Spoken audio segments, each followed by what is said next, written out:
Hey, happy Saturday. Welcome to the stream. How's everyone doing? Wow, I left my last message up there. I hope I don't disappoint. That was me testing, but also responding. But hey, how's it going? Happy Saturday. Welcome to the stream. Oh my gosh, and now I just cleared out chat. Hold on one second. Oh my man, rookie hour. I thought, well, I just did one thing wrong. Now I'm gonna do 5 things wrong. Let's see. Hopefully that has, yeah, it does. But I lost some of it. Anyways, I'll read it off either way. But hey, welcome to the stream. Let's try this again. Hey, wow, Yakto, resub, Prime, 7 months, 5 months strength. Thank you so much. Thanks, dude. How's it going, Yakto? Blade W2R. Blade, I'll just go with Blade. How's it going, man? Hey, thank you so much. Resub, tier 1, 6 months, 5 months streak. Thank you so much. Messing around and trying to figure out GNS3 networks simulations. Nice. Yeah, that sounds interesting. That sounds like above my head for sure when it comes to networking. And I'll call out the next one really quick. MindCloud. Hey, thank you so much for the sub. Prime sub. Thanks for spending it on me. Thank you so much. I appreciate it. So anyways, let's try this again. Hey, happy Saturday. Welcome to the stream. How's everyone doing? I'm doing fantastic. If you're new to the stream, welcome.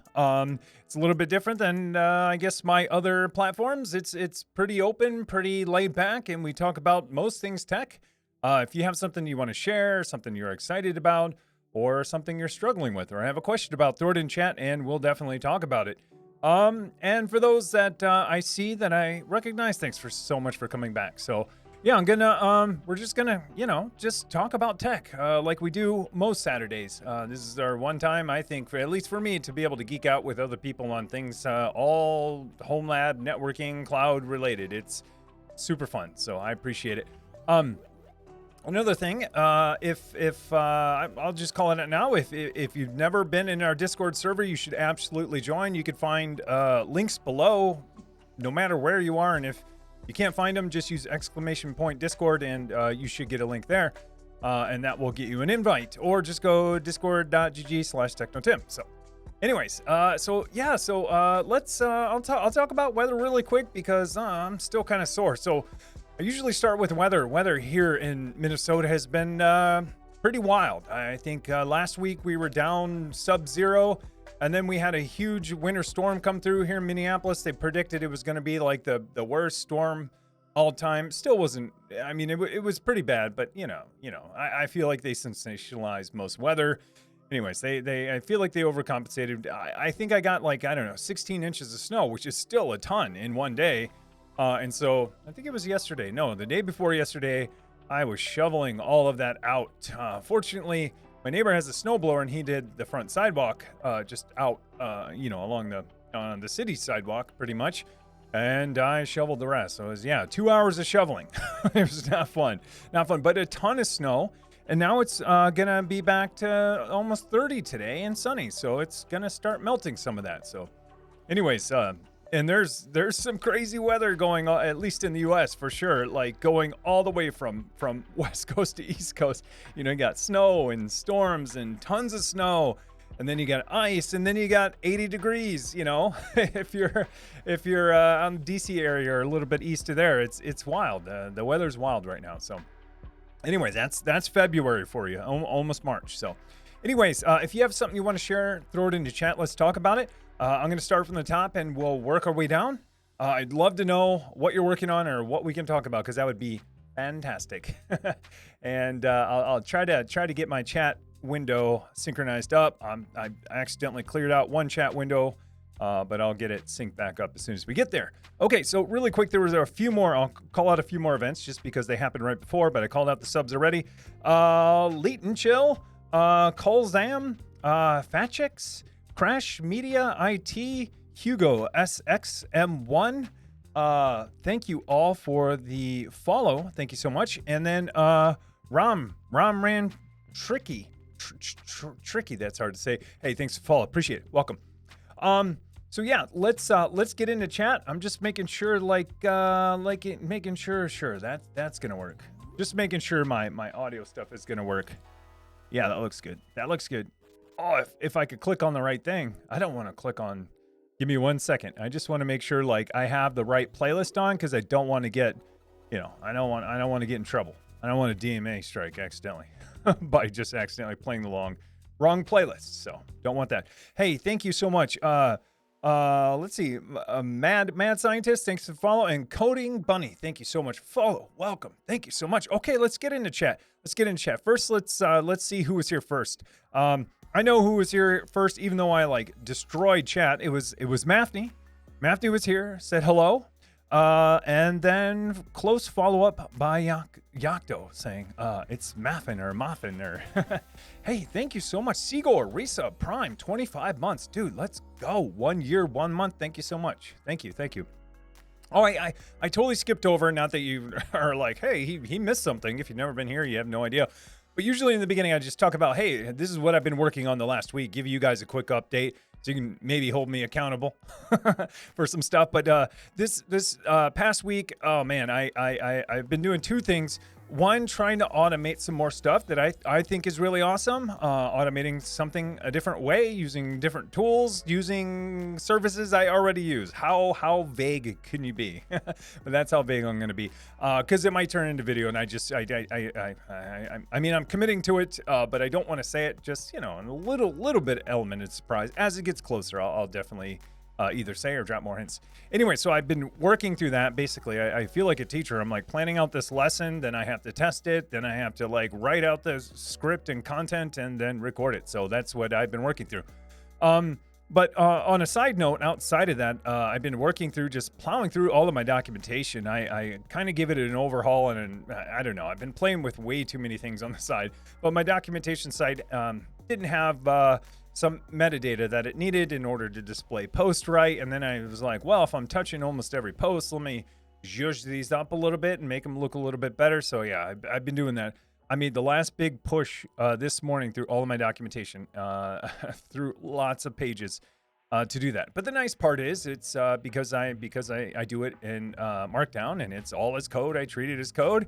It's pretty easy to do a find and replace, but for the most part, I don't have like regex or anything where I can do fancy inserts and look for certain things. I'm sure I could, but copy and paste is good for me, because if I used like a CMS, I would have to like open up each page, edit it, and copy and paste, and I don't know. Anyways, more comfortable in VS Code than I am almost any other tool on my machine. Anyways, so let's get into chat. That's what I've been working on. I'm done with that. Yeah, couple of cool things. Oh, PiKVM still working out good. Yeah, that's if that comes up. Yeah, PiKVM still working out good, and I'm still plowing through a little bit of that content, because the reason I have the PiKVM in place is for my Intel NUT cluster. I have plans for that too, and so that's coming. Anyways, all right. You're like, okay. Let's talk about you guys. Let me grab a drink, because I'm already yelling, and my voice is like, whoa. I'm on to a new bubbly water. If you don't know, I like bubbly water. This is my current favorite. Target has one called Cherry Cola.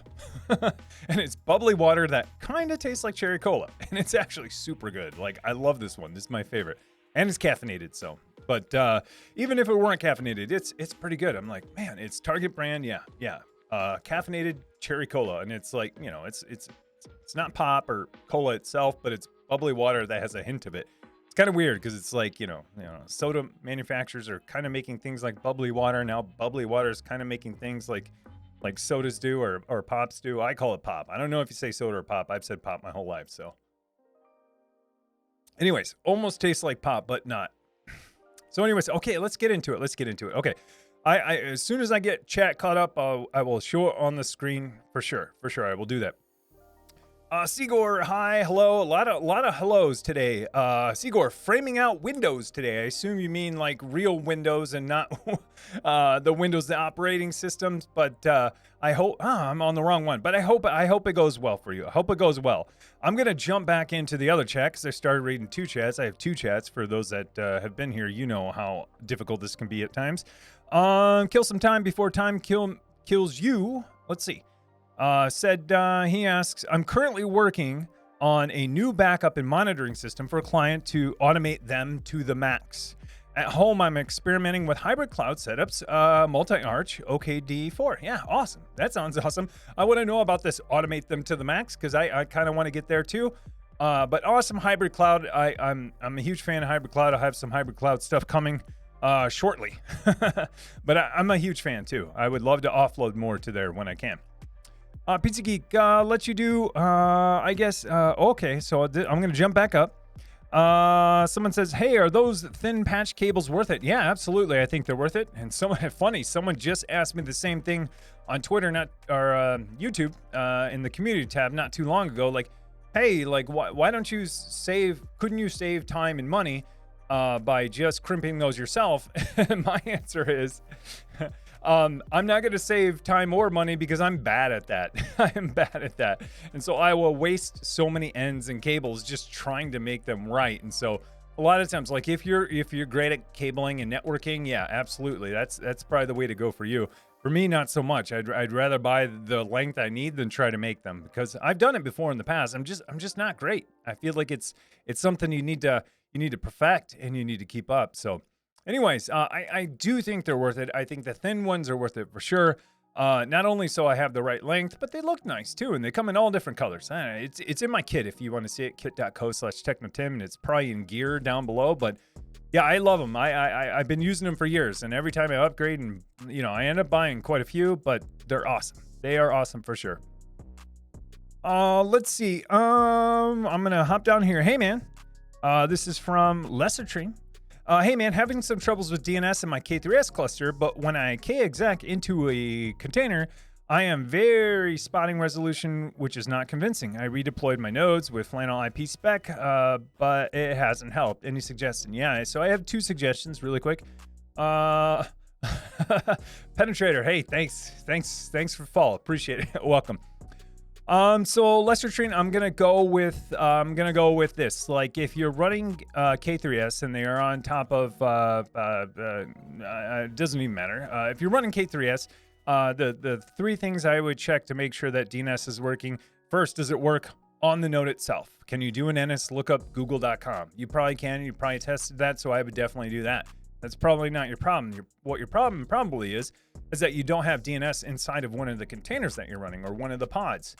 And so you did exactly what I would do too. You would exec into a pod and you would try to do nslookupgoogle.com. If the IP utils are there, you have nslookup. If not, install it really quick on that pod. Next time you reboot it, it'll go away.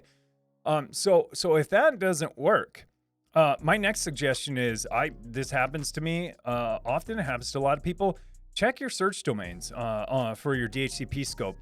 For there's I think it's Ubuntu and a few others use something in networking. I don't know exactly what it is that messes up your resolution of domains. And so what it will do is append a search domain on top of the domain every query you do.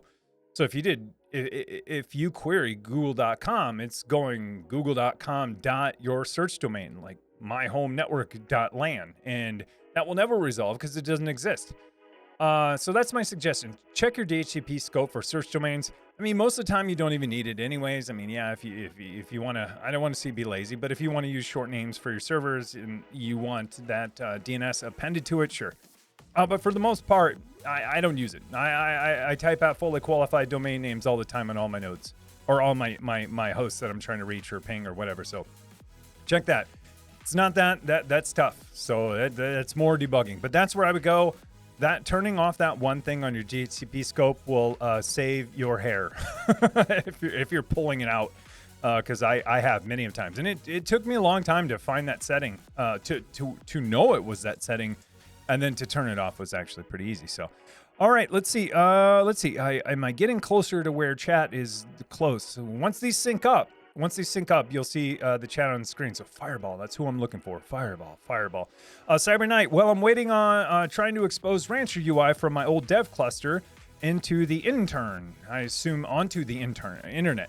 However, using my old proc cluster traffic as proxy. Yeah, that's tough. That's tough. I won't lie. I mean, exposing Rancher is sometimes kind of hard, especially if you're going to expose it through traffic or your ingress controller, whatever you're using. That can be tough. I typically just use MetalLB and expose it that way, mainly because I route most things a certain way. But internally, I do it through MetalLB for sure. But good luck. It's tough. It's tough. A lot of people have problems with that one for sure. Sir Colonel Panic. I like it. I like it. Hey Tim, first time catching you live, but I finally been but I've actually been watching your homelab videos for some time now. Thank you so much. I finally taken the plunge and started to build my own home lab using Proxmox. And honestly, if it wasn't for your great content, I'd never done it. Besides obviously being helpful, your content also managed to inspire me to get off my butt and do it. So thank you for making this topic so approachable and fun. Hey, thank you so much. First time comment, and hey, that was a good one. I could be reading anything right now, and you guys don't know because you don't see the chat history. I promise it's from a real person, from Sir Colonel Panic. Thank you so much. I appreciate it. Thank you. I don't know what to say. Like I do put a lot of time in it, and I try to make sure that all my tutorials work. I try to make sure that they're, mostly relevant, and I try to teach them in a way that I would want to be taught. And the way that I want to be taught is like, assume I don't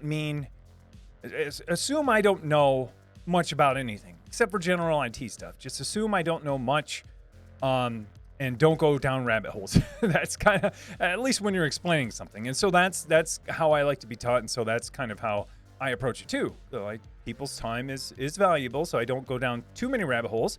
But I'm going to tell you exactly what you need to do the thing that you need to do, or in order for you to do a little bit more research to get it done. So, yeah, thank you. I appreciate it. It's such a nice comment. Thank you. Fireball XC. Okay, I'm getting my hands dirty. Ooh, we're back. Okay, we're back. I didn't delete too many messages, and I apologize if I skipped over yours in the beginning. Feel free to post it again. But I accidentally cleared out chat on one of my things, but I think it's fine. I think I got caught up. Fireball, I'm getting my hands dirty trying to learn a bit about GitOps and self-hosting GitLab so I can use Argo CD. Small projects like WLAD, Gaming VM, and Home Assistant on the side. Awesome, that sounds fantastic. What an array of things to learn and tinker with. It's like, if you get tired of doing GitOps and DevOps stuff, if you're like, oh, why isn't this working or building? You can switch over and say, hey, I'm going to work on my gaming VM and play some games, or Home Assistant when you're tired of writing a billion lines of YAML in Home Assistant. I kid, not really, but I kid. You could switch over to WLAD, which is a pretty cool project to help automate, I think, LED lights. I've looked at it a few times. Pretty cool. Yeah, it sounds like you have enough there to flip flop on topics if you ever get burnt out. And if you ever get burnt out just on homelab, then yeah, you're out of luck. But most of those there have enough breadth to where you could spend the next month on it and still be working on it. So pretty cool. Awesome. Xavier D. It's okay. We remember our first time streaming. Killing me. I know. When I hit that button and I was like, yeah, I'm not going to mess up today. I'm going to get my intro. I'm going to nail it. And then I hit stop on my one client, which when you stop clears out chat. And I was like, oh. anyways. So keep dishing it out. I deserve it, Xavier D. How's it going? Moon 2E. I don't know what Moon 2E is. I wish I did. Ethan Sky. Don't know what Moon 2E is, but sounds fun. Sounds like a game. I'm guessing a game.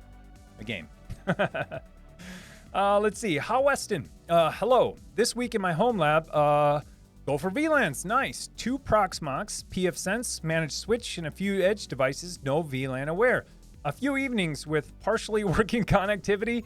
But hey, real quick. Retired Night Owl, how's it going? Thank you so much. Wow. 500 bits. Thank you so much, dude. Appreciate it. Retired Night Owl. Thank you. Yeah, got my lights flashing. Got my attention too, because I rarely hear that one. Mega Man. Appreciate it. Thank you so much. Thank you, Retired Night Owl. Baha Weston, few devices, no VLAN aware. A few evenings with partially working connectivity, but now it work and self-hosted stuff is isolated. Awesome. This is what I've been saying for a long time. I'm going to be honest. I got some stuff really soon coming on this whole topic. I'm basically going to drill into, some of my home lab security stuff and really focus on VLANs. But awesome. I'm so glad you got it. And like I said, you'll be so relieved once you do it. If you haven't done it yet, there's the best time to do it was yesterday. The second best time to do it is today. But no, it's great once you have it done, especially if you're self-hosting stuff. Like I get it that you might have controls and other things in place. That's awesome. But I mean, just having that extra layer of security, that layer being, you know, a firewall rule that basically denies all incoming to your stuff that you use every day, is pretty awesome. Hey, Cyber Knight, dude, thank you. Whoa, 1,000 bits, dude. Thank you so much. Oh yeah, you get to see my teal. Is that teal? Aqua Mega Man. Aquaman. Not Aquaman, but Aqua Mega Man. Thank you so much, dude. Thank you so much. 1,000 bits. Whoa. Thank you. Appreciate it. Cyber Knight, thank you. But yeah, you'll feel so much better, like you're saying right there. Yeah, it's great. I feel better. Another thing you should, hopefully you did too, is your IoT devices. That's a little more challenging. It takes a little bit more planning, and it takes a lot more firewall rules for sure. To get it right, is to throw all your IoT stuff on one VLAN and just say like, hey, like, you know, you guys aren't going to communicate with my trusted stuff. And that doesn't mean that they ever can't communicate, but you typically set up firewall rules, you know, on your trusted devices to say, hey, as long as the communication is initiated from this side over to there, they can respond and come back, but never initiated from the untrusted side into the trusted side and go back. But yeah, I got a lot of stuff coming on this soon, but it's good primer for that. But awesome. Glad you got it going. It's such a great feeling. And now it's like, for me, it's like organizing my network, you know, like I'm not the greatest at organizing my desk. Don't look at that, but I'm pretty good at organizing things virtually. I'm great at virtually organizing things. Bad at physical organization. But for me, it was just like, awesome. Now I have places to put things virtually. You know, I get a new IoT device. Boom, you're on the IoT network. Get a new server. Boom, depending on what you are, you're going to go on that VLAN. You know, I'm hosting something else publicly. Boom, you're going on this VLAN. So it's pretty cool once you have that. It's like Plinko, you know, it's just going down, and then, you know, you have all these decision points on, you know, are you hosting? Are you exposed? Are you IoT? Can I update you? More to come on all that. But I'll talk about my thought process of what I do here soon, for sure. But anyways, awesome. I'm glad you did it. Super excited about VLAN stuff anyways, because I was excited once I did. And it was just like, it just feel like a big weight off my shoulders. Doesn't mean I'm unhackable. Doesn't mean things can't go wrong. But what I'm trying to do is, you know, limit the blast radius, you know, and compromise one device. You know, hey, yeah, you're on the IoT one. You can do whatever to other IoT devices, but you're not getting to my NAS, you know, that kind of stuff. So anyways, awesome. Chuck Norris, hey, how's it going? Blade, don't worry, it's above mine too. All right. Logly Pop, Logalite. That's what I'm going with. Remember me. I remember the name because it's so hard to say. How's it going? I figured out my laptop as a router didn't work. Maybe it could be that my modem router may not be VLAN aware. Yeah, that one's tough. Laptop as a router is tough. It's tough because you'll need two NICs, you know, unless you're going to use something that can do, I think, layer 2 or can do VLANs above, or some kind of managed switch above there to split it out ahead of time. Yeah, I think you need two NICs unless it's going to be only your wireless router. It might work, you know, where the NIC on the laptop, the wired NIC is your WAN, and then your wireless NIC is your wireless, and then turn it into an access point. I don't know. But I mean, it's challenging. But you're going to have to use something, you know, that might be more geared towards an access point then at that point, if that's what you're trying to do, like Open WRT or something else. I mean, pfSense might be able to do it. I haven't looked in a long time to see if it supports like access point mode, to where you can broadcast your SSID and become an access point. I'm sure. I mean, it's open source. I'm sure I'm not the first one to think about that. So, but I've never run it in that way.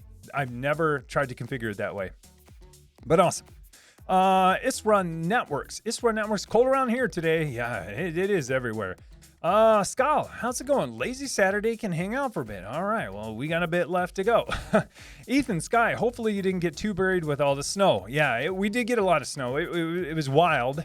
Don't get me wrong, like even though we didn't get as much as we should have, we still got a lot. I would say 15, 16 inches. It's hard to tell because it came over like almost 3 days where, you know, it was 3 or 4 inches here, then it was like 10 to 12 here, and then dusting again at the end, and then it was really windy. But I do know that it was over my dogs' heads, mainly because my wife shoveled a little path, but didn't shovel the normal path. I shovel a huge racetrack for my dogs, and like with all these twists and turns so they can go to the bathroom everywhere until spring and I don't have to worry about it. Well, my wife shoveled a little path, and one of my dogs, Buddy, he thought the whole path was shoveled, so he ran and just leaped, and he just got buried in snow. So, but yeah, we're totally fine. I mean, back's a little sore, but hey, you'll have that. Thank you. Loggy Light. I could do reverse WAN on no VLAN, LAN on VLAN 10. Interesting. I need more info. For sure. MineCloud. Yeah. Hey, I got a sysrax. Hey, awesome. I do too. I think they're pretty good. They're pretty good value. I know that people look at them and think, wow, that's a lot of money. But when you actually look at brand new ones, it's actually pretty fair compared to what other companies charge for brand new ones. So, but yeah, I enjoy it. I mean, I don't know. I like looking at it. That's kind of weird. But I just went down there a little bit ago to check on my PiKVM and a few things. And I was like, hey, this looks nice. It's all in one spot, Cords aren't flying out everywhere. But the only downside is always going to be heat. This is going to be my first spring and summer here now with an enclosed rack, so we'll see how it goes. I've noticed even on warmer days that we've had, I've had to open up the back. I feel like opening up the back is easy. It still, dampens the sound. But I have had to open the back because I was like, well, why make my servers work hard and make the fan turn on and pull in air when I can just open up the back? And that seemed to help it. I mean, drop it by 10 degrees. So, but yeah, I'm a huge fan of mine. I'm a huge fan. It's for networks. My motherboard has Slim SAS PCIe 4. Ooh, interesting. So, yeah, that's cool. So you have the little SAS adapters with PCIe 4. This must be a server board then. It must be a server board. It's got to be. Awesome. I don't think that I've ever seen them on a board before. I've always had to buy an HBA. If you're talking about the mini SAS stuff, yeah, I've always had to buy an HBA. Sorry, like my fucking mustache is itching. It's about time to shave it all off. But that's awesome. Yeah. Well, I mean, now you got to get cables, but you have to do that even if you got an HBA anyways. The little breakout mini SAS to full SAS, I guess. Awesome. How Weston? I go a step further with VLANs and created Docker networks that are bound to the interface of the VLAN. I like it. Real quick, oh man, it's so hard. I apologize. I'm going with Akra. There we go. I'm gonna stop with Akra. Akra, hey, thanks for the follow. Appreciate it. And Norbia, thanks for the follow. Appreciate it. Welcome. Awesome though. But you go a step further with VLANs and created Docker networks that are bound to the interface of the VLAN. Pretty cool. Yeah, that is a step further because then that means like each container is bound to a VLAN then, which means there's no crosstalk between containers. If that container or someone was able to exec into that container, that means, hey, they too are bound to that VLAN, which is pretty cool. So now you can separate your containers onto different networks. I get it. It took me a minute to get there. I see. Yeah, I like it. That's pretty awesome. I would love to know more about that. That's pretty cool. Yeah, so that means that, like, if you have a single Docker host with tons of containers, that means that you don't have to throw them all on the same VLAN just because it's the same host. You just bind them to, the Docker network that's bound to the VLAN. Yeah, I like it. I like it. Ops, ignore that. All right, I'm trying to. I don't know what it was, but I don't see it. Oh no, hey, I got Mrs. Wreck. I think that's what it was about. Let's see. Martian. Hey, thanks for the follow. Appreciate it. Welcome. Captain Vipes. I'm going Captain Crunch. Trying out Observium, and now working out why my network interface keeps crashing on my Raspberry Pi 4 randomly over a 12 to 24 hour period. Drops, but Pi is still running. Sir Colonel Panic. Hey, thanks for the follow. Appreciate it. Let's see. So trying to figure it out. Well, let's focus on this. Your Raspberry Pi. Okay, so the network keeps crashing on your Raspberry Pi. Yeah, so I mean, the only times I've had things like that happen are one. Older Raspberry Pis, like 2s, that didn't have wireless built in, so I had a wireless USB wireless NIC into there, and yeah, sometimes that was flaky. 2, I can't imagine why else. I mean, you could log out, do an whatever, log out your interface and to a log file and see if like it's actually getting like disconnected or the config is changing or something, or yeah, I don't know. That one's a tough one to figure out. But 2, I would also, I mean, you're probably doing this, make sure your Raspberry Pi is up to date, your firmware is up to date, all of that. I'm sure it's also probably a newer one that has Wi-Fi built in. And then, largely going to depend on your distribution too. But I assume you're using Pi OS, either that or Ubuntu, one or the other. It's probably 99% Pi OS. I think that's what most people choose. But yeah, I don't know. I mean, if you are running, and I'll just say this, hey, if you are running Ubuntu on it, maybe try Pi OS. I know Pi OS has a lot of drivers, a lot faster than Ubuntu does, but you might want to check that out. Otherwise, those are tough to track down. For sure. Ishra Networks, my motherboard. Oh yeah, we talked about it. All right, got it. MD Subuntu. Yeah, MDS Ubuntu. Oh, there we go. I got it. Hey, Negu852. Hey, thanks for the follow. Appreciate it.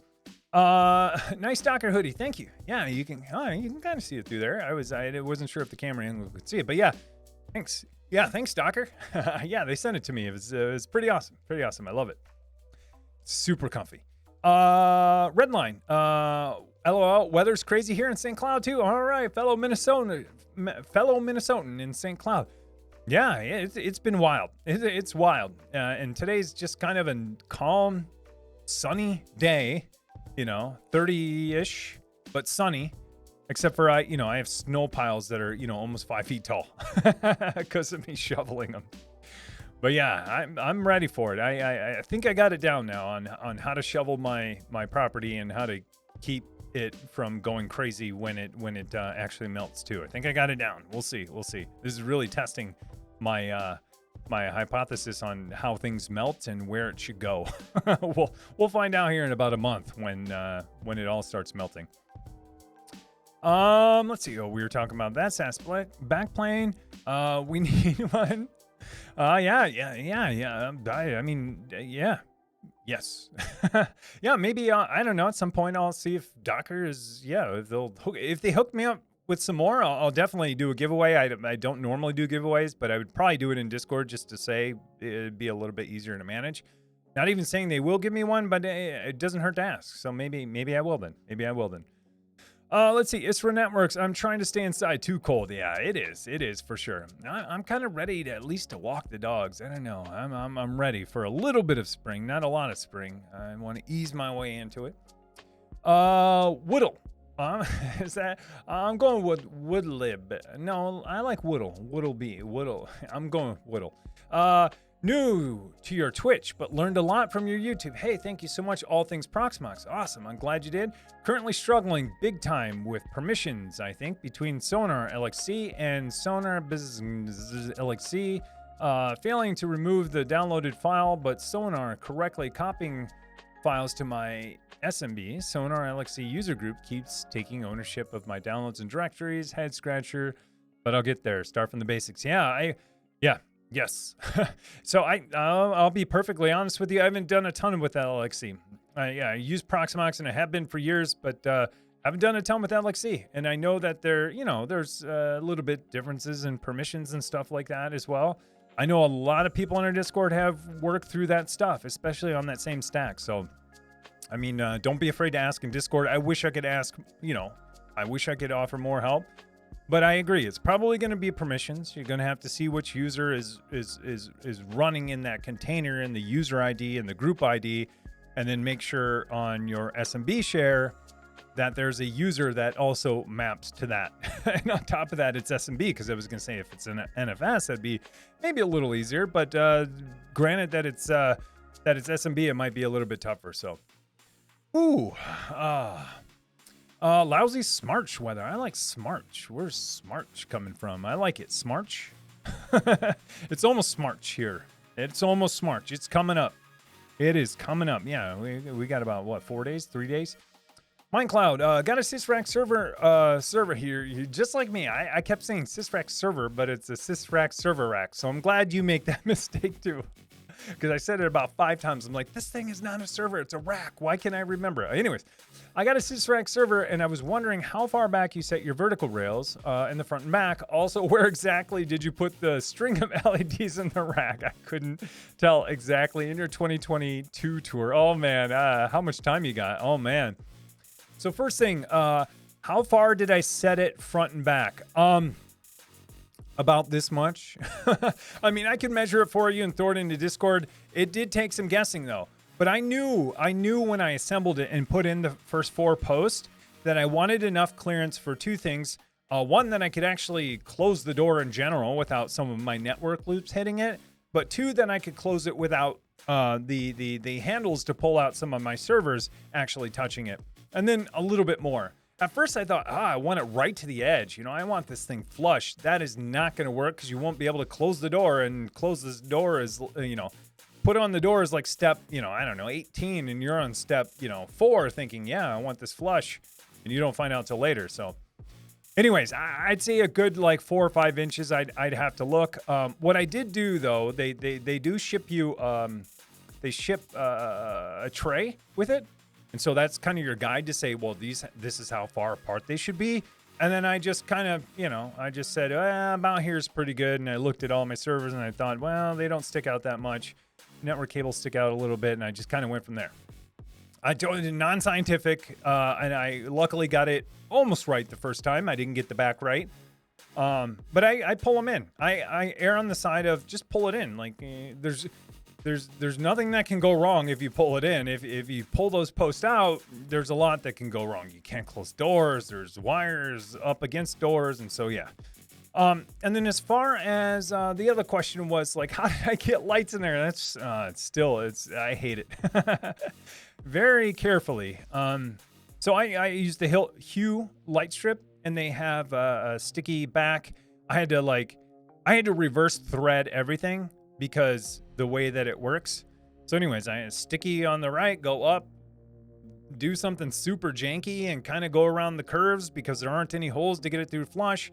Then go up along the side, the top side, and then do the super janky, go up and around and down and back to the other side, and then go down the side. So I know that that doesn't really help.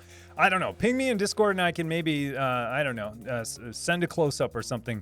It's kind of wild or something, or maybe I don't know, tweet it or just ping me somewhere and I'll put it in a thread somewhere. But yeah, it's not easy. I don't think they were expecting people to put LED light strips in their server rack. But for me, I'm so glad I did because I can see perfect in there every single time. Plus, I can change the colors. Let's see. Chuck Norris just came back from snowboarding in Austria. Nice. Good eye, mate. No, I'm kidding. Dumb and Dumber joke. I'm now back working on my NF tables. All right. NF tables, Linux firewall router. Nice. For whatever reason, DuckDuckGo doesn't load. Every other website works. Wow, just DuckDuckGo. Oh, maybe they're super secure. I don't know. Also need to update my BGP peering with the DN42 network. For some reason, no routes will be advertised. That is like way over my head as far as networking goes. As you know, I'm not I know enough about networking to get myself in trouble and to kind of keep myself out of trouble. But when it comes to BGP, I'm just like, I have not dabbled in it yet. So I wish I could offer some help or even some empathy. I think I can offer empathy because I have absolutely no idea how it works. And so I wouldn't even know where to start. But anyways, yeah, that's tough. I hope you figured it out. I'm sure you'll figure it out. I'm sure you will. Let's see. Lagmans. Hey guys, finally, after 2 weeks, I have time for another stream. All right, thank you. Thank you so much. A4 Networks. I'm trying to debate Ceph versus ZFS as a storage solution. Yeah, this comes up. If you want, distributed, high available storage, that's what Ceph is gonna do for you, among other things. If you want reliable software's RAID, software RAID with super fast snapshots and backups, yeah, ZFS is free. I'm totally dumbing it down. There's so many more use cases for both of them, but that's kind of, how I see them in my head. Depends. I mean, I mean, Ceph is definitely a new hotness. A lot of people are doing it. If you want high availability storage and you want it distributed across multiple nodes, yeah, go for it. And then there's a ton of people doing ZFS as well, because I feel like anyone who's running TrueNAS or doing Proxmox has some form or flavor of ZFS running. So yeah, it's tough call. Penetrator. Hey, from the UK, warmer here. LOL. Yeah, thanks. First time here. Thanks for being here. Sigor. Hey, everyone. How's it going? Good to see you. Now I'm back. Framing out windows today. I missed one, but Naiha, thank you. Hello. Framing out windows today. And so this is the one I accidentally clicked on earlier. I am assuming you mean real Windows and not like Microsoft Windows, because I don't even know what that would be. But anyways, awesome. Sounds like you probably have some decent weather then. Pretty decent if you're doing Windows and framing them out, which I assume maybe you're putting in new ones or something to where you're outside. Let's see. Thank you, Yocto. Exactly. Yeah, it's across multiple hosts with Ceph. Yeah, for sure. ZFS should be fine, probably. Ceph is pretty slow in small clusters. Oh, these are all good tidbits, things I didn't know. Jinx, how's it going? Yeah, lots of good stuff on Ceph. Chuck Norris says, if you needed clustered storage that also works with Kubernetes, go with Linstore, Parias, and dang, it's fast and lean. I like it. Big Dub, have you looked at Backstage or something like that to manage your services information and documentation? I have not. Backstage, it sounds, it's got a great name, so it's something I'll look into it. No. I mean, for my service documentation, what I've done in the past, so I assume you mean, I don't know anything about Backstage, but I'm assuming you meaning this could mean two things. How do I document APIs, or how do I document just services in general? Hey, real quick, Porkult Zaft and Negu. I said Negu already, but Pork. I'm going with Pork Old Zaft. I don't know. Thank you so much, Pork. I'm just going with Pork. Thank you for the follow. Appreciate it. But anyways, back to this question. I have no idea what Backstage is. I'll answer generically for the two ways that I think that it might be. If it's API documentation for services, I have my software engineer hat on. In the past, it's either been I can't even think of what the name of the service is, so I'll jump to the next one. I'll remember here in a second. If it's just service documentation, like for available services, I haven't done much. At all. Like, how do I document this service and its API and how it works? And I haven't done much at all. But if it is API documentation, oh my gosh, why can I not remember the name of the service that I usually use that generates it for me, that uses the open API spec? Swagger. There it is. I've used Swagger in the past. So if you're talking about APIs, like software APIs that you build yourself, yeah, I've used Swagger. Thank you, Swagger. You got it there too. Use Swagger quite a bit. Maybe it is not as much as I should be if I can't remember the name. But the cool thing about Swagger, you probably already know it. If Backstage is comparable to that, it's probably trying to be a successor to Swagger. You document something in the open API spec, and then it will basically generate your API documentation for you and a website for you that allows you to test out the API in the browser that it generated, along with write all of your code for every single client possible. That's all assuming that you follow the open API spec and you use Swagger. And now that I've said that much, I bet that Backstage has nothing to do with it, and I just made a lot of assumptions. But I'll check it out for sure. I'll check it out. As for networks, Ceph was faster, easier, and more storage. And 3-node minimum isn't bad. Yeah, looking for 10 gig networks. Yeah, I totally agree. I think I have enough in my my lab for a 3-node cluster with Ceph. I really want to check it out at some point. No, Ceph is slow, but fine with lots of clients. Yeah. It depends. I mean, yeah, it depends. Slow is relative, but I don't know. I don't know. I haven't done it, so I can't comment. But I do like that there is this tension between it's fast and slow, because I think it's relative. Blade, I really like bubbly. Yeah, I bounce around between bubbly.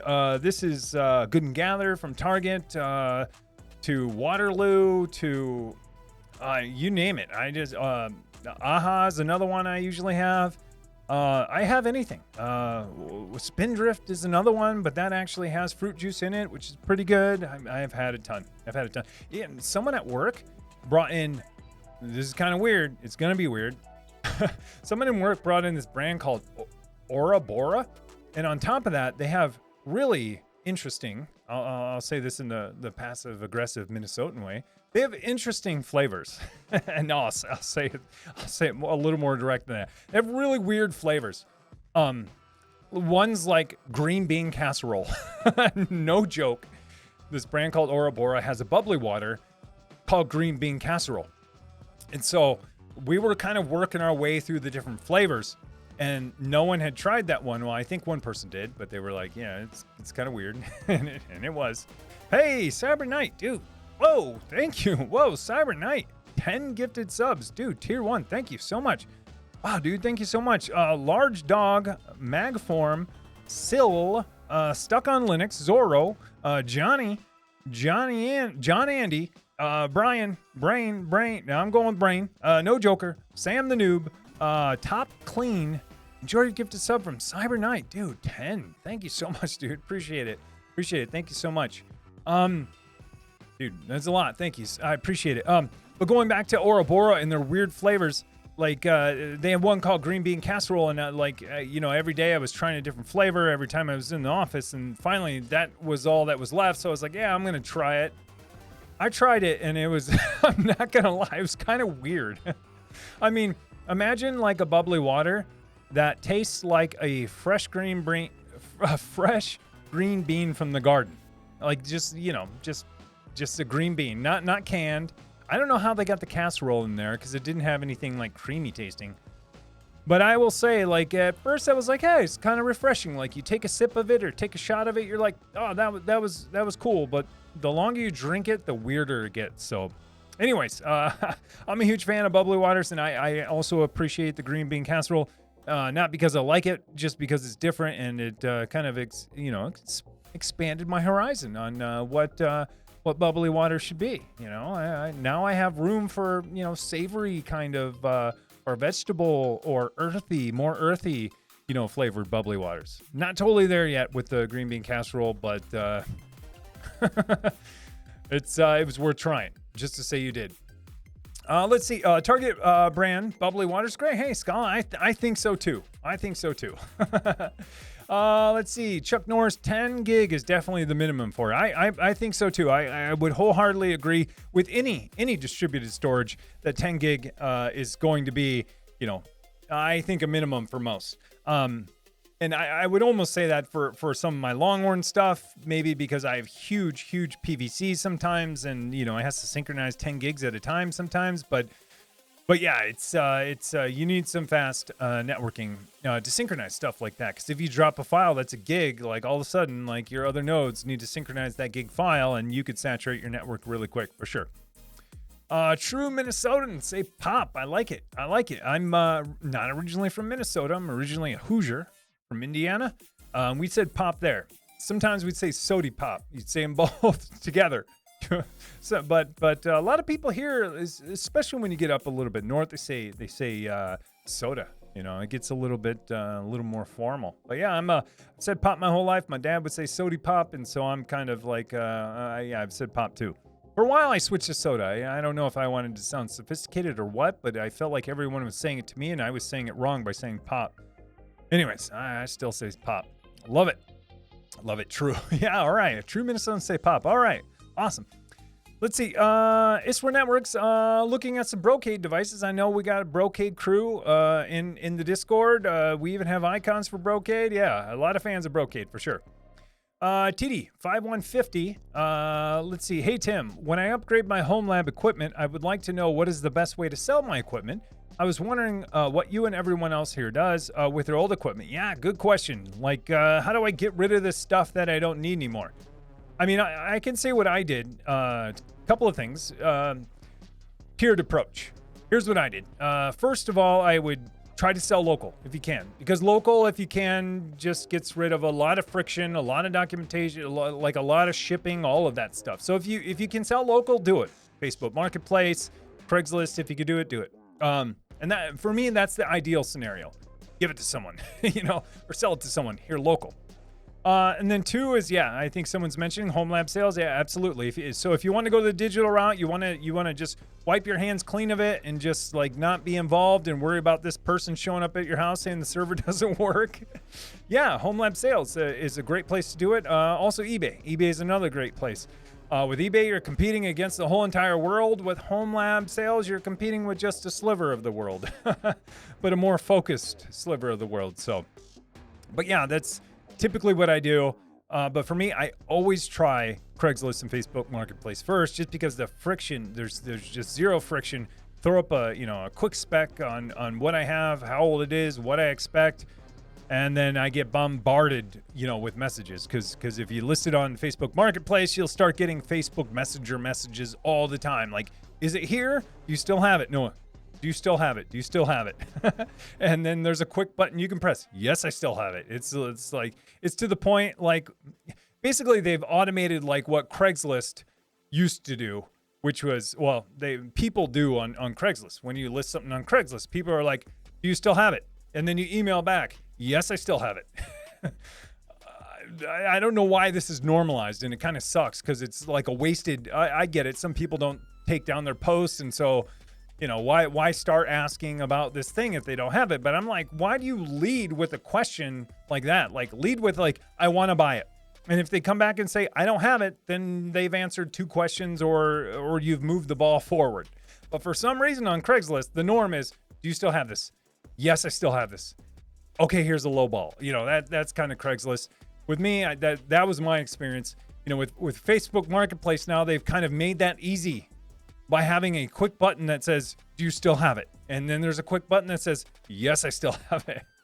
I don't know. If you do that, don't do that anymore. Let's not normalize, do you still have it? Yes, I still have it. Just lead with, I'd like to buy it. When can you meet? Here's what I'd like to pay. Let's like get rid of that whole thing. Cause that kind of drives me crazy. Cause then, I'm thinking like, oh sweet, I'm getting all of these messages on Facebook Messenger. I go look and it's like 15 people. Do you still have this? And I'm like, ooh. Anyways, can you tell what pushes my buttons? No, I'm just trying to optimize. Just like I try to optimize software and home labs, I want to optimize communication too. Just get rid of that needed step. All right. So now no one's ever going to say, do you have it anymore? They're going to say, I want to meet, or let's buy this thing. Anyways, those are the places me personally, local first, second local first. Then I go, honestly, I haven't sold anything on home lab sales. I know a ton of people have, and they swear by it, and that is awesome. I usually go eBay after that because it's kind of like, I don't know. But a lot of the stuff that I sell is either old, really old, to where it's pretty unique, or it is unique in itself. And so eBay is a good place to get a lot of eyes on there. But it's been a while because I've been doing local a lot because I don't have to pay fees and all this stuff. It does get kind of weird around payment when I say cash only, and they're like, do you accept Venmo? And I'm kind of like, that's not cash, but yeah, I think so. I don't know. It's like, just bring some cash, cold hard cash. Anyways, let's see. Yakto, I work with multiple high-performance Ceph clusters. Yes, he does. I promise it's not slow. Yeah, I know. I know Yakto does for sure. Xavier D, yeah, it's a good point. PC Geek, Xavier D does a ton of sales on home lab sales. He's wheeling and dealing all the time. Wheeling and dealing home lab stuff. He probably has his own personal subreddit that's, Xavier D's home lab sales. I'm kidding. But he does sell quite a bit. As PC Geek says, he sold quite a bit of his older stuff. Absolutely. And he's bought quite a bit too.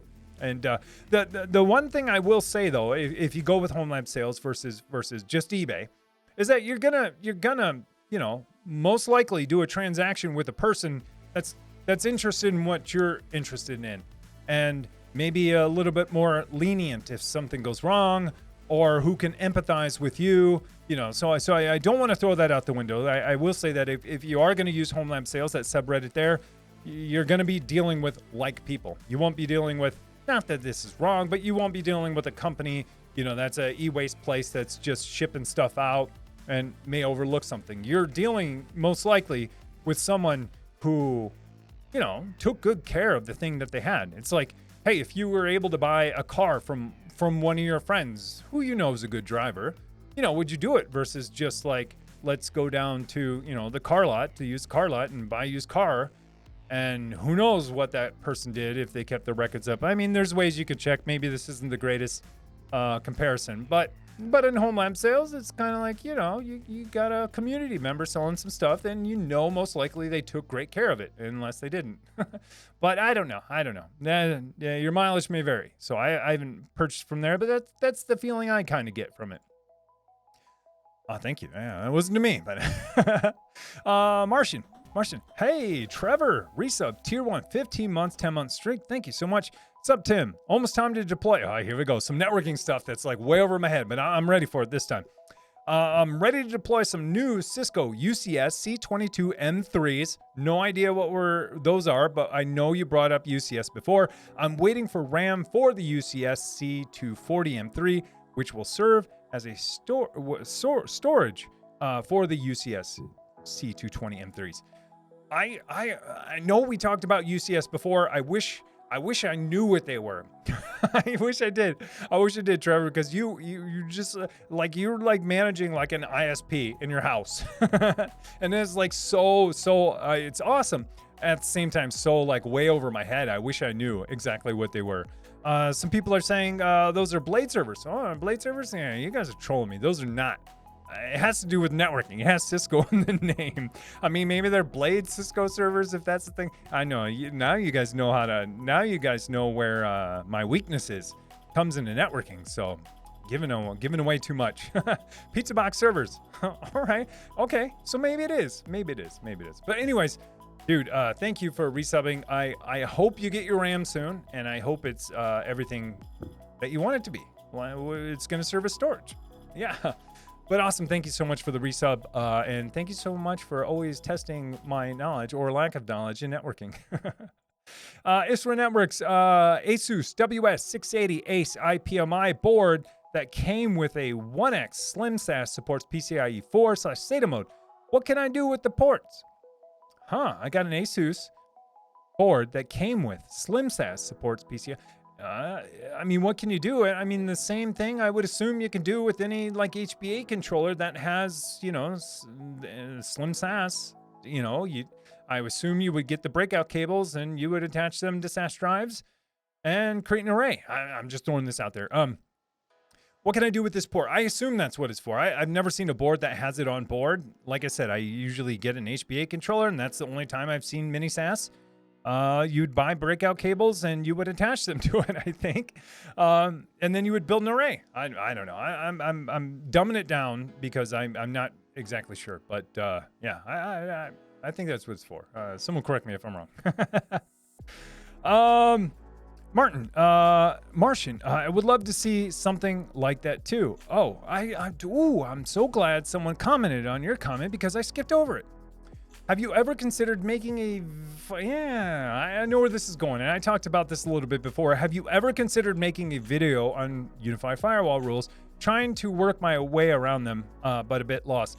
Absolutely, I have. Like I said, this, I think last video I released, I said that video's either 2 or 3 in my stack. The way that my stack usually works in my backlog, I plan out videos, and I usually just work off the stack and pop the top one on the stack. Sometimes things come in hot though, where I have to do them ahead of time because of, obligations, but that one's working its way to the top of the stack.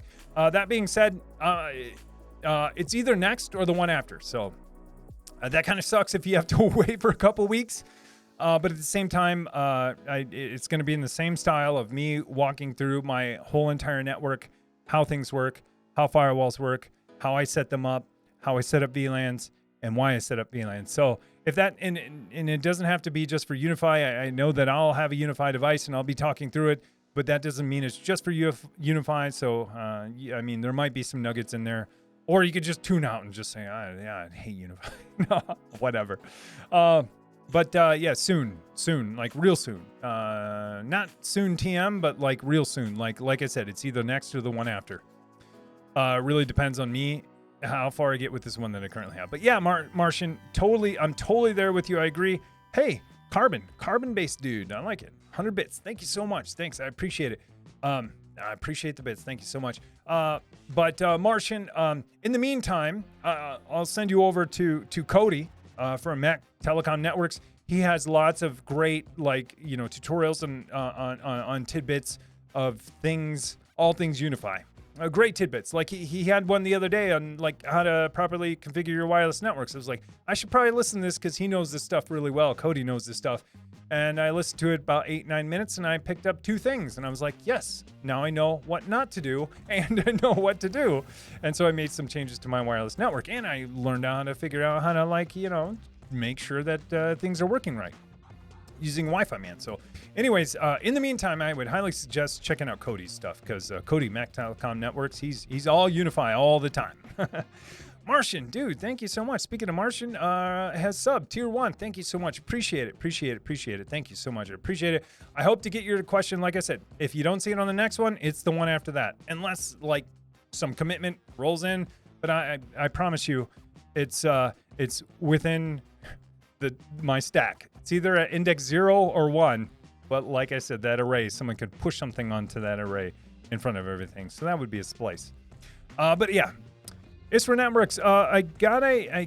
Yeah, we talked about that. Would love to see something like that too. Big dub. Hey, thanks for saying that because otherwise I wouldn't even have seen his comment because I clicked over it. So I apologize. Let's see. Chuck Norris. Yocto, I do administer a greater than 1 petabyte all flash Ceph cluster as well. As I said, it's fine with many clients, but it's even remotely as fast as ZFS, but it's, I assume, but it's not or is. All right. Anyways, have you looked at Vita Store? Their comparisons, there's a lot of speed left on the table. Yeah. I wish, so I wish I could contribute to this, but I can't. Like I said, I haven't done Ceph yet. I keep saying like I should try it out at least to know it, but that requires multiple servers. And yes, I could do it probably virtually, and I probably should at some point. But hey, carbon-based dude, thanks for the follow. Appreciate it, carbon-based dude. Thank you so much. Let's see. PC Geek, the search domain is only added on non-FQDN results. I like it. Yeah, exactly. I will say, though, that's not always true in Kubernetes with its core DNS. And if there's a search domain and there's a combination of things, if there's a search domain, it's running on a Debian-like thing, and then that container is Alpine-ish, there's a weird combination of stuff to where that search domain will get appended on to requests that are also fully qualified domain requests, which breaks DNS within that container. That's the only time that I've seen that happen, and it happens if I turn on my search domains. And plus, if you look in our Discord or Kate's at Home, Kate's at Home has dug into it further to figure out kind of what it is, but they've experienced it too. I think to the point where they've switched to Debian containers for some of their stuff because it happens on the combination of Alpine. It's it's not fun when it happens, but it's the first place I check if you can't resolve DNS within a container. That's the first thing I say is turn off search domains. They're like, oh, it was on and now it works. Milkshaker, I like it. Hey, thanks for the follow. Appreciate it. Tetrahedron, hey, great to see you again. Hope you're doing well. I know you've been super busy. I always am. I think everyone's busy, so I can't always use the excuse that I'm super busy, but yeah, I am. Let's see. Martian. I keep saying Martian. Yeah, I feel that. Big Dub, I feel that sometimes Unify rules are a disaster. I agree, and they're changing their UI a lot, and they're getting ready to change it again, big time. How do I know that? Because I was on early access, and they had a bug that broke my whole entire firewall. Yeah, that shouldn't surprise you, but neither of those things should surprise you. One, that they've totally redesigned the whole UI, and two, that they broke something. I get it. And I was on early access, so 100% my fault. But yeah, so things are changing, and that's yet another reason why I've been like, do I kind of wait for this change to roll out to general availability so I'm not teaching something old the day it's released? But that's always going to happen. And so anyways, the content that I've been writing is a little more generic, and, you know, making sure that people are looking and thinking about the right things and not just like, go to this, go here, click this, you know, because the go here, click this may not always work in the future if they change stuff like they're going to. Trevor, dude, thank you so much. Gifted a tier 1 sub to Vinny64. Enjoy your gifted sub from Trevor. Thanks, dude. Appreciate it, man. Appreciate it. Thanks, man. Dude. Appreciate it, man. Okay, y'all. I gotta wrap it up. Man, there's so many comments, but it is a little bit longer than I'm supposed to be going for the most part. Because I try to keep it to an hour. I am gonna look kind of for ones that I see that real quick. Any more recommendations on self-hosted music organizer? I've gotten a ton of MP3s and FLACs collected over the years and scattered across many folders, and I'm looking for something to organize them all. To organize or to stream? I assume you mean when you say organize, it's because you want to stream them, or you want a web GUI to be able to add metadata and pull down metadata. Yeah, there's a good one. PC Geek says Subsonic. Yeah, that would actually work. I mean, there's ton on the awesome self-hosted. I think even MB works with music. Or not MB.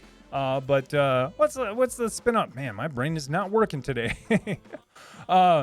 Anyways, there's tons. I know that Plex isn't open source, but they have a great music piece that works. Not open source. But yeah, I mean, Jellyfin probably has a music section too. I mean, you may or may not be using Jellyfin, but yeah, exactly. There you go, Jellyfin. You may or may not be using Jellyfin, but you could use it for just music if you wanted and organize it that way. There we go. Navidrome is another one. Yeah, absolutely. Heard of that one too before. So lots of ways to do it. I think the challenge now for you is going to be to figure out which one is best. I know that, you know, if you choose Jellyfin, you're going to get a lot more than just music. But like I said, you could tweak the UI to where you only saw music, but you can bet that they're going to continue to advance that because everyone using it, not only for music. And so, yeah, it's going to be developed and be around for a while. So anyways, hey, I'm gonna call it here. There's a ton of questions. If I didn't get to your question, I apologize, or to your statement, or to something you wanted to share. I do apologize. It's I would say not on purpose, but it kind of is on purpose because I want to kind of end on time, just so I'm not here talking your guys' ear off forever to where you feel like you got to stick around because the choice is yours. And I'm gonna make that choice for you because I'm gonna end the stream here in a second.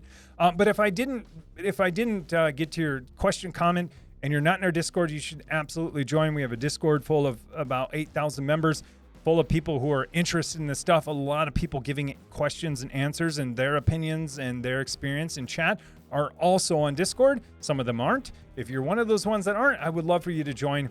Low pings. I mean, there's everyone maybe once every 2 weeks. I mean, I don't like pinging people unless I need to, and so I think a lot of people are kind of like that too.